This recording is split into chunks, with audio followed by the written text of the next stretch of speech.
حضرت ابن عباس رضی اللہ تعالیٰ عنہ کے پاس ایک آدمی آیا اور اس نے کہا، حضرت میں نے ایک جگہ شادی کا پیغام بھیجا لیکن لڑکی نے انکار کر دیا، اور دوسرے آدمی نے پیغام بھیجا، لڑکی نے منظور کر لیا۔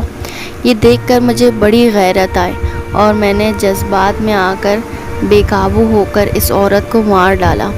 حضرت بتائیں اب میرے لیے توبہ کی کوئی شکل ہے؟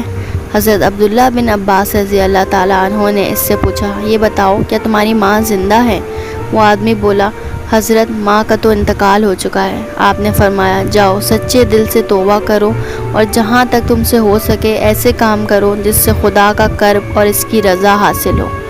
حضرت زید بن اسلم حضرت عبداللہ رضی اللہ تعالیٰ عنہ کے پاس پہنچے اور پوچھا، حضرت یہ تو بتائیں اس آدمی سے آپ نے یہ کیوں پوچھا تھا کہ تمہاری ماں زندہ ہے؟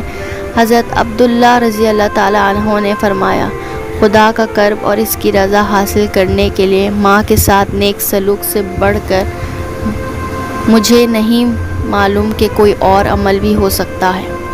اسی طرح ایک واقعہ حضرت محمد صلی اللہ علیہ وآلہ وسلم کے زمانے میں پیش آیا۔ ایک آدمی رسول اکرم صلی اللہ علیہ وآلہ وسلم کی خدمت میں حاضر ہوا اور کہنے لگا، اے خدا کے رسول، میں ایک بہت بڑا گناہ کر بیٹھا ہوں۔ اے خدا کے رسول، کیا میرے لیے بھی توبہ کی کوئی صورت ممکن ہے؟ رحمت العالمین صلی اللہ علیہ وآلہ وسلم نے فرمایا، کہ تیری ماں زندہ ہے؟ اس آدمی نے کہا، حضور والدہ تو زندہ نہیں ہے۔ پھر آپ نے پوچھا، اچھا تمہاری خالہ ہیں؟ اس نے کہا، ہاں جی ہیں۔